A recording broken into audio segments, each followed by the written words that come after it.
Good afternoon. Glad to see people still awake after the sumptuous lunch. And I know you've been waiting patiently to hear from the speaker about the session we have next. So, blockchain. We have the speaker in our midst, and just a short introduction. So, the people who are going to be on stage are Mr. Jiten Chandani, BlockChain leader, and Mr. Kishore. So, I just want to ask them, would you prefer being on stage? Please help me welcome Kishore.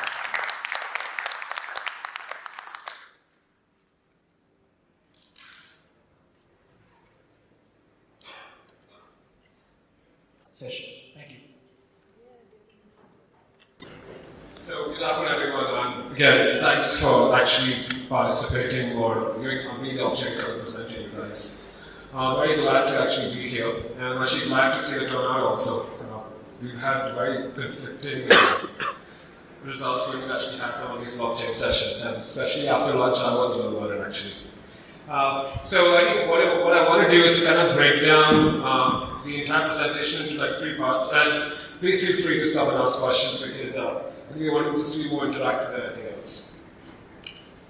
From what I was told, we actually want to more talk about like what is the blockchain journey, what exactly we are seeing in the Indian market, and how do we see blockchain from a BFSI standpoint. And that's generally what we've structured in this presentation actually. Now, I'm going to start out with the whole journey process, right? It was what, 2008 when we actually heard about the whole white paper coming out, the buzz about Bitcoin, everybody was talking about the buzzwords, yes, Bitcoin, blockchain, Bitcoin. Personally, in 2008 to 2010, I didn't even know what the difference was. Why Bitcoin, what exactly is the reason? Technically, it was a piece of code, right? A piece of code with actually value attached. That kind of sounded like a joke at the point of time. We were talking about digital currencies all along, and it's been going on since what, 1980s, digital currencies were trying to put in place, but never a central government put up their hand and said, yes, it will be allowed. So Bitcoin did well for us. It kind of created this protocol, this ledger. But after that, the adoption has taken time. But actually, it's not. If you compare blockchain to the likes of TCP/IP or any of the other technologies, it was what a 30-year adoption process.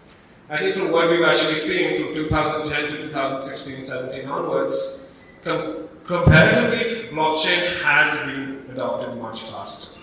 Not necessarily adoption, I would say, but more like understanding what the applicability is or what the uses are. The technology has a lot of way to go yet. It has to be scaled up a lot more. It's extremely nascent at this point of time. In fact, as part of the role that I have to do, you have to be aware of all the news articles that come in. And I'll be the first one to say half of what you hear is just noise, complete noise. We recently heard about a blockchain platform or fabric that could probably manage 4,000 different nodes or 4,000 different participants.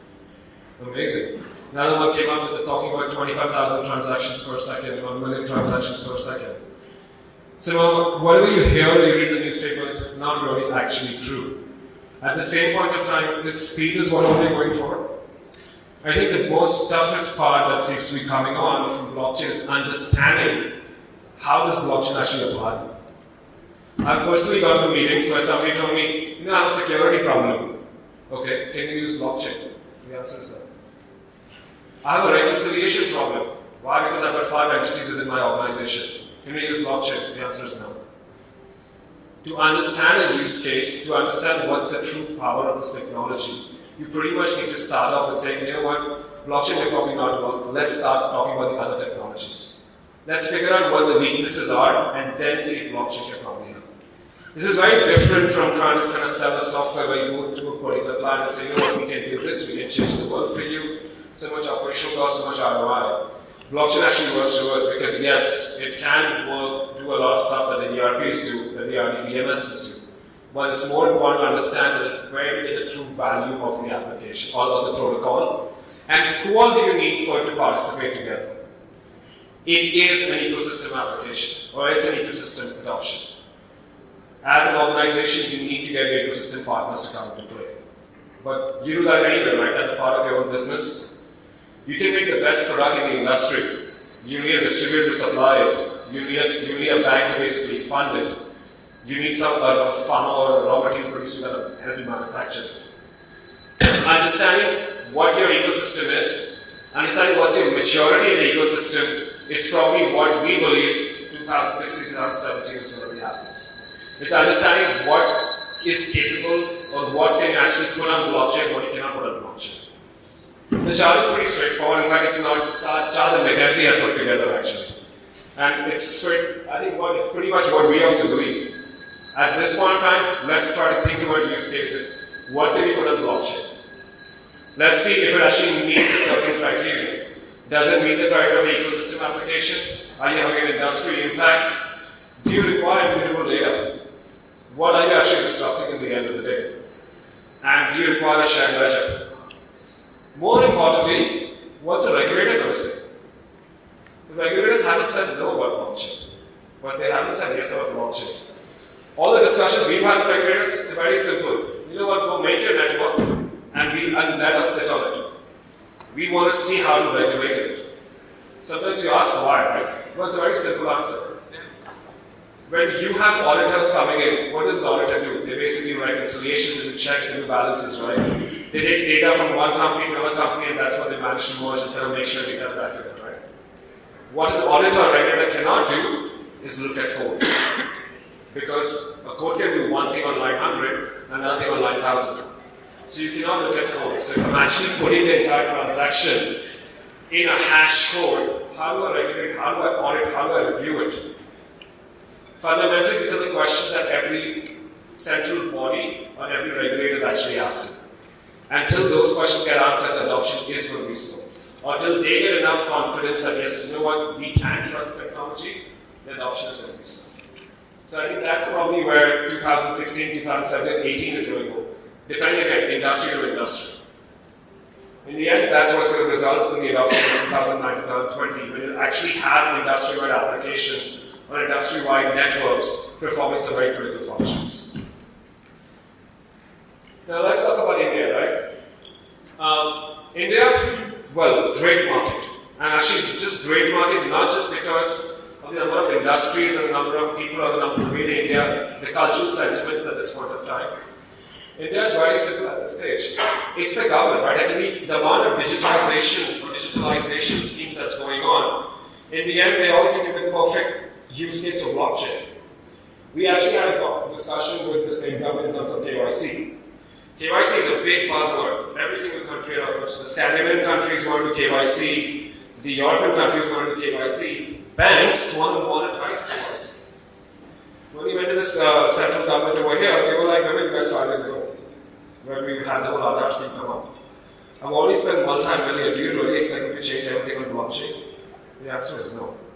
But in a way, kind of lets you know that yes, India is in the forefront of certain technologies. The whole NPCI, the bank payment systems, right? They've already built these infrastructures. They could already done on blockchain. But where were we 2 years ago? Well, the technology wasn't ready.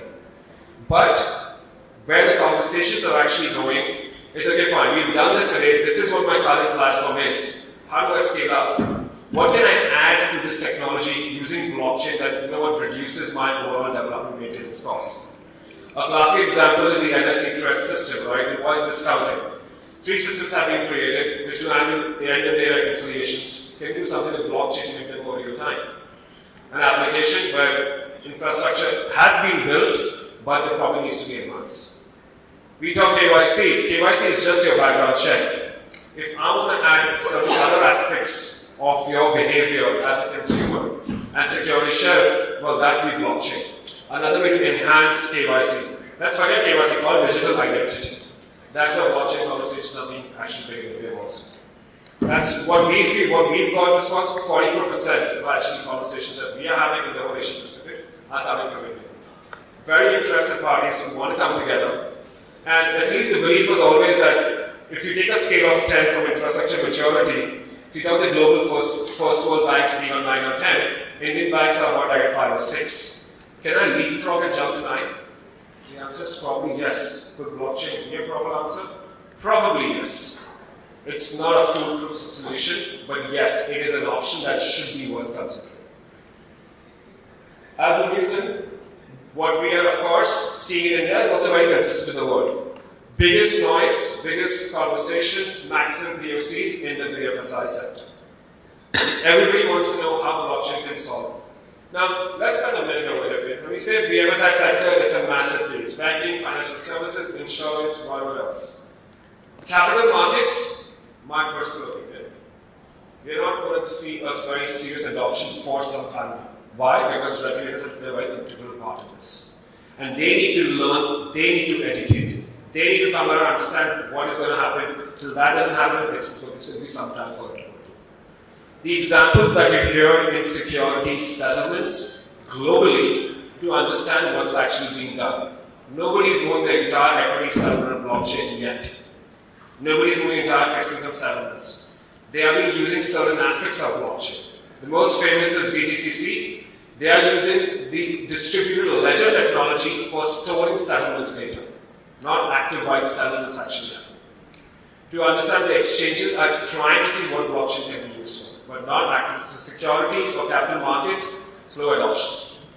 Banking, probably one of the fastest. Insurance, we believe quite fast about that. And then of course there is an ancillary services, which we can discuss a little bit later, where blockchain will probably increase much faster.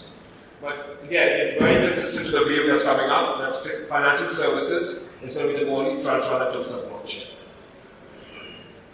Now, in terms of industry, as what we are seeing in India, it's kind of like a mixed bag. And again, the mixed bag is very consistent with how the world is actually operating. We all were very excited when ICICI did the first transaction. In fact, it was very good that, because it really got the whole chain actually moving for us. Now, beyond that, there was a trade finance piece, and trade finance is always going to be a big possibility in blockchain. I think most recent, we also have certain big central governments or state or countries setting up trade finance platforms. You also have smaller banking groups coming up. So trade finance is only one big play, and India seems to be pretty much up front because all the banks are pretty interested in joining the consortium. The next two is the ones which are very close to us. Of course, the entire Yes Bank, Supply Chain Finance, and the Mahindra Supply Chain Finance. This is where India has pretty much been the front runner. The supply chain blockchain solution offerings that have been created in India is trying to be replicated all over the world. And again, perfect market. Let's just from a business standpoint, the overall invoice discounting or supply chain finance volume in India is 0.14% of the GDP. For UK, that's about 11%. That's how much of a range we need to travel. And again, big manufacturing areas, there are a lot of niche markets that seem to be adopting it. Again, only because banks are taking active role in participating in that. Of course, Indian banks are actively participating in these global consortiums. The biggest example is Axis being a part of it, and they're having conversations with some of these big consortiums. But the idea has always been like, are these consortiums really going to prove themselves out? Technically, we've been hearing a lot of these hype. There are failures also being heard.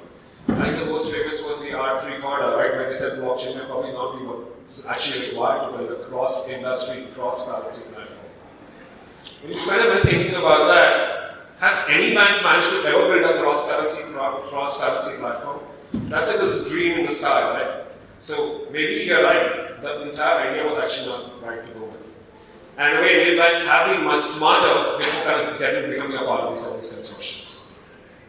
And I think what's actually changed is that Indian consortiums have been formed itself. SBI is something that really needed to take the charge, and SBI has taken the charge. State Bank bringing on automatically brings on other players. The brand of SBI is actually really pushed this consortium, and they are actually looking into centralized use cases of fraud management. Very early stages yet, because the idea is, okay, let's at least get the right people in the room together, and then we'll talk about how we should go about changing it. Same problem what everybody is having, that's what SBI is having. We can get everybody in the room. What is our use case? Can we actually do fraud management? Can we actually share transaction data? Is the government actually going to allow me? All our ifs and buts that need to be answered. And the first thing is to come together. The life insurance consortium. This is another fantastic industry, right? Life insurance has not seen innovation probably in the last 5-7 years. Globally. Big problem actually.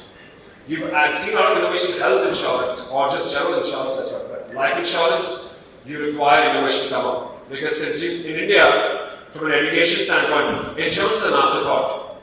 People actually think of insurance as an investment, but that's not what it's supposed to be. It's supposed to be a precautionary measure that's actually taken. You reduce risk by insurance, you're not making investment.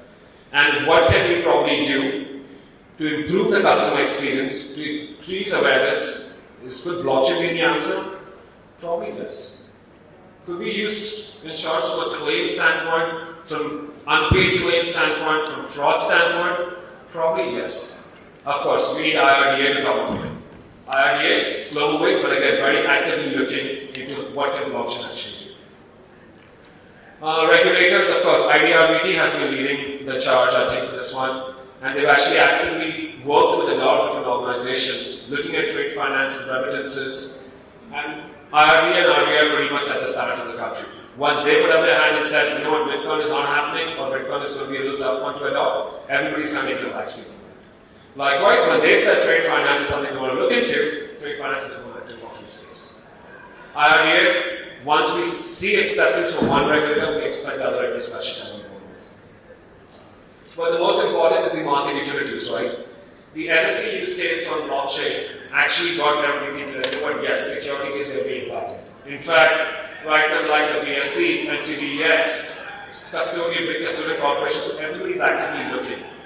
But I think in some case, the important point, the first question you ask is, do you really need a change? The market is pretty well set up, right? If my infrastructure is good, and it does what it's supposed to be doing, why should I change it? Don't break something just for the sake of changing it. It's working all right, then let it work. The fact that what DTCC was doing is because, yes, there was a problem with the amount of operational cost was too heavy. If your currently your equities infrastructure is so smart that you can do routine settlements, then why do you need blockchain? What exactly are you trying to achieve? And that's the questions that are being asked by these market utilities today. Which is why, in some cases, again, slow adoption in securities. Lastly, and this has been a very pleasant surprise, state governments. State governments are actually quite the front runners for blockchain. And I think partially this is coming from the center where digitization streams, let's just put everything. First of all, we have to be very clear, digitalization is not putting everything on a computer. It's not putting it on an app. If I have to fill an insurance form on an app, I take 7 minutes to fill it up. Fantastic. It takes me 20 minutes to get the insurance policy. That's not digitalization. Digitalization is to actually make your information smarter. It's to actually kind of make sure the underlying process can function better and to make the process more intelligent. Blockchain is the buzzword,